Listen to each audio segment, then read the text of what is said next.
Asanteni sana. Thank you. Mimi najulikana kama Ja Computer. Naongea na vijana wa Kenya. Mimi niko na huzuni sana leo hii. Mimi niko na huzuni kupitia kifo ya Bwana Albert Ojwang. Albert Ojwang ni kijana mwenzetu. Sisi wa Kenya kama vijana, nauliza nyinyi, hii ndio nchi tulipigania uhuru. Hii ndio nchi tulitaka tujitawale. Mahali sauti ya vijana hawezi sikika. Mimi niko na shida na Bwana Rais William Ruto. Kwa nini vijana wanauliwa kila usiku? Kila mchana kijana anakufa. Saa hii tuko na about 1000 youths wenye wameuliwa tangu hii Gen Z maandamano ianze last year.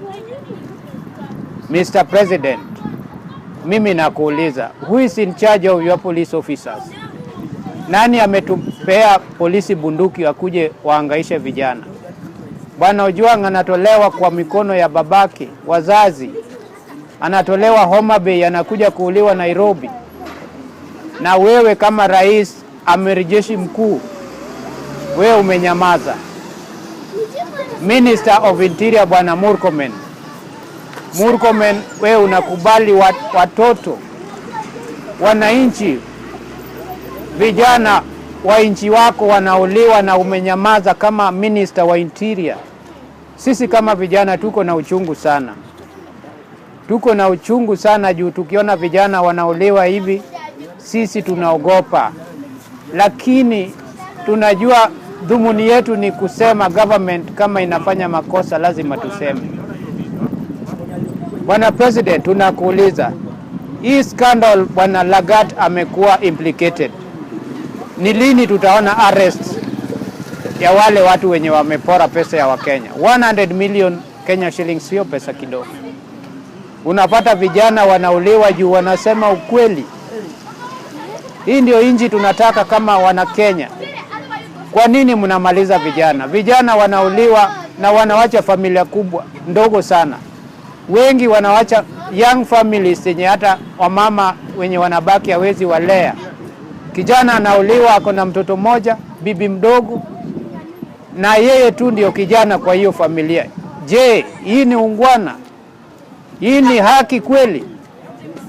Vijana wakiuliwa kama kuku hivi ni ukweli? Ni nchi gani tunawacha kwa watoto wetu? Ni saa hii ukipinga, wewe unakuwa abducted, wewe unapigwa, unakuwa tortured, mwishowe unapatikana umeuliwa. Bwana President, mimi nakuongelesha kama kijana mwenzako. Wewe uliingia kwa njia ya kukuja kusaidia vijana, lakini hii kifo ya Ojwang imetuambia kweli hatuna nafasi kwa hii serikali. Sisi ni vijana wale tumeamua serikali wapewe time. Serikali wapewe time wafanye policies zile wamesema. Lakini tunaona vita kubwa Kenya ni kumaliza vijana. Vijana, mkimaliza vijana, mnadhani hakutakuwa na wenye watakuja kusema yale maovu? Kutachipuka wengine wenye watakuja kusema yale maovu yenye inaendelea. Aipoa, tunapongeza sana hiyo department. Wametoa wale police officers wenye walienda wakashika vijana. Lakini hatujaona anybody amekuwa arrested. We demand without any fear that all the police officers, wale 4 ama 5 wenye walienda kwa babake Ojwang, wakamchukua na pikipiki, wakaenda naye mpaka Homa Bay Police Station, wakamweka kwa Subaru mpaka wakakuja naye mpaka Nairobi. Tunataka wale police officers wawekwe ndani. Naambia watu wako Kwanyo, nyinyi msinyamaze mkiona kijana mwenzenu anauliwa kiunyama design ile. Lazima mtoke nje, mseme yale maovu yenye inaendelea. Tunasema sisi vijana tukinyamaza, abduction itakuwa the order of the day. Tutauliwa, tumalizwe sisi wote. Mimi nataka niseme baba haukufanya vizuri baba. Wewe ni mzazi, kwa nini unakubali kupeana mtoto wako kwa watu wenye haujui? Baba, kijana yako mmoja unakuja kuwapatia wale watu hawajui hata kabisa. Watu wanakuja na plain clothes. hata hawajatambulisha vizuri kama polisi, unawapatia mtoto wanaenda naye, baadaye unapata mtoto anakuja kuuliwa. Kama mzazi hapo ulianguka mtihani, ungepiga hata picha, ungetaka tu hata ufafanuzi zaidi ndio urelease kijana. Hapo uliangusha kijana yako. Saa hii ni maiti, unaweza pata M-Pesa, lakini M-Pesa itakuja kusaidia nini? Hiyo family imekuja imemalizwa. Kijana mmoja tu, yeye pia ako na mtoto mmoja tu, na anakuja kuuliwa. Hiyo generation inaenda wapi? Na kuuliza Bwana Rais na Bwana Murkomen, hii ni nchi gani mtaachia watoto wetu? Ni nchi gani mtawachia wajukuu wetu? Hii kifo ya Ojwang, tunataka kuona rais ukitoa ile nguvu yako kama amri jeshi mkuu, kama the chief of commander of the armed forces. Tunataka kuona yale nguvu uko nayo, ufanye uchunguzi ya kutosha. Tuone wale watu wote wenye wamekuwa implicated kwa hii kifo ya Ojwang washikwe. Bwana Lagat kama ni ukweli alikuwa mishandle, ameskonda pesa ya serikali, tunataka kuona kama deputy IG anashikwa. Hatutaki nchi yenye kuna watu wenye wanaonekana kama ni the big fish wenye hawezi guzwa.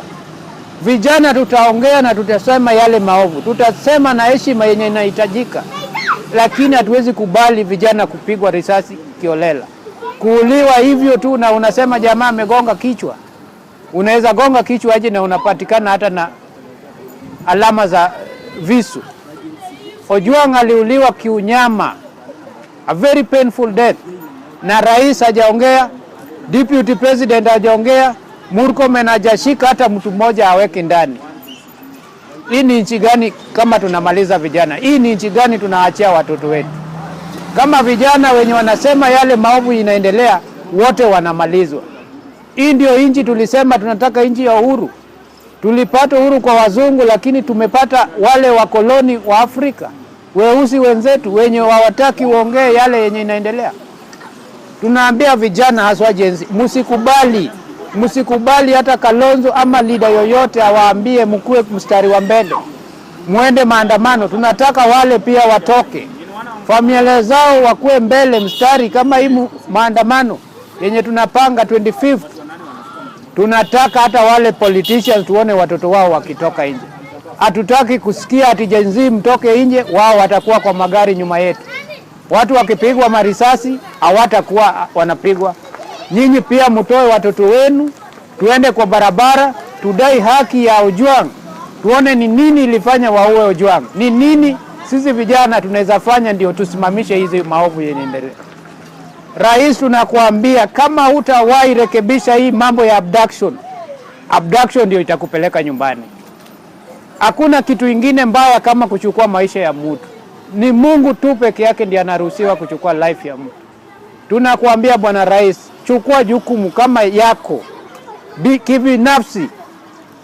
Fanya an inquiry about the death of this young man, leaving a family, only one kid. Himself pia alikuwa tu mtoto mmoja. Kama uwezi simama na hasla huyu, Rais, nakwambia ukae tayari, ujue unaenda nyumbani. Sisi ni wale tumekuwa tukisupport, lakini hatuwezi support serikali yenye anakuja kutumaliza. Hatuwezi support serikali yenye hawezi kubali kupewa criticism, wenye hataki kurekebishwa. Serikali yenye wameweka macho kukandamiza vijana wenye wanaongea ukweli. Tunasema Kenya imefika mahali tunafaa tuseme enough is enough for the young lives being taken away, young lives being killed. Tunasema vijana wawachwe wafanye akili zao, waseme yale wanaona yanaenda vibaya. Nani alitoa yale tweet? Ile tweet Bwana Ojwang aliweka kwa mtandao, nani alienda akadelete? Tunataka kujua, yoyote mwenye ako na screenshot aende apeleke hiyo evidence. Kifo ya Bwana Ojwang imetoka na watu wenye wanajulikana, na tunataka kuona watu wakishikwa. Tunataka justice. Tunataka justice kwa Ojwang na kwa wale wote vijana karibu 1,000 wenye wamekufa kwa hii serikali. Hatuwezi blame rais kwa hii kifo. Hii kifo tunajua ni nani amefanya na tunajua ni nani anafaa ashikwe. Tunataka kuona deputy IG akikuwa interrogated. Tunataka kuona hizo accounts zenye hizo pesa zilienda zikichunguzwa. Hiyo tweet yenye ilitolewa kwa Twitter, tunataka kuona ni nini aliandika, kwa nini ilikuja kumuua. Sisi kama vijana, hasa vijana kutoka Kokwanyo, nawaambia msinyamaze. Ile police station walitoa Ojwang, wakapea polisi wakuje naye Nairobi. Hiyo police station haifai kuwa hapo. Hawa polisi hawafai kuserve hapo. Kama hawezi tolewa, hiyo police station iwekwe chini, tupate wengine wenye watakuja kulinda haki ya raia. Unaaje kubali kuchukua mtu? Kwani hakuna DCI Homa Bay? Hakuna DCI Homa Bay, bwana Ojwang angekuwa interrogated. Kwa nini angeletwa tu Nairobi kama kuwa na mtu mwenye anajulikana mkubwa? Kwa nini anatolewa all the way from Homa Bay anakuja kuuliwa Nairobi? Hakuna DCI officers huko. Hakuna mahali angekuwa charged huko Homa Bay. Kwa nini analetwa mpaka Nairobi ndio auliwe? Sisi kama vijana hatutanyamaza kuongea. Tutaongea yale maovu na tunaambia rais, the ball is direct in your court. Mr. President, kwa heshima na kwa taadhima kuu, chukua jukumu na ufanye investigation, ulete wale wenye wameua Ojwang kwa book. Wale commanders wenye walitoa amri huyo kijana atolewa Homa Bay na kuja kuuliwa, tunataka kuona wameshikwa na wengi wamepelekwa jela. Hatutaki kuona serikali yenye wananyamaza, vijana wakikandamizwa, vijana wakiuliwa, hakuna mtu anaongea. Sisi hatutanyamaza kusema yale maovu. Tutasema venye iko na hatutanyamaza. Tunasema umetufail kama our leaders. Haswa bwana Murkomen, bwana Raymond Omolo, huwezi sema watu wanaenda Homa Bay kuchukua kijana mwenye ametoka kwa area unatoka. Ni juzi tu umepeleka maendeleo Homa Bay. Unapeleka maendeleo na mkono ingine unaua vijana. Bwana Raymond Omolo, tunataka an investigation ifanywe. Very thorough investigation, tujue ni nini ilifanya bwana Ojwang auliwe. Na ni nani atakuwa responsible kwa hiyo kifo. Wakenya msinyamaze, vijana tuko peke yenu. Mkinyamaza, hii system itatumaliza. Hii system itatukula sisi wote. Tutoke nje tuandamane kila siku mpaka tuone bwana Langat na wale watu wote wenye wamewekwa ndani, kama wameshikwa na wamepewa haki. Wamewekwa kwa koti na koti imetoa ile justice yenye itakuja kufaa. Kupata mpesa kwa bwana baba ya Ojwang haitakuja kumsaidia. Imagine kijana yake mmoja sasa ni maiti, hawezi kuwa na kijana tena, apate hata bilioni ngapi, itakuja kumsaidia na nini? Sisi tunasema kama vijana, enough is enough. Na bwana rais, you need to pull up your socks. If you want another second term, make sure the issue of abduction is dealt with once and for all. Thank you.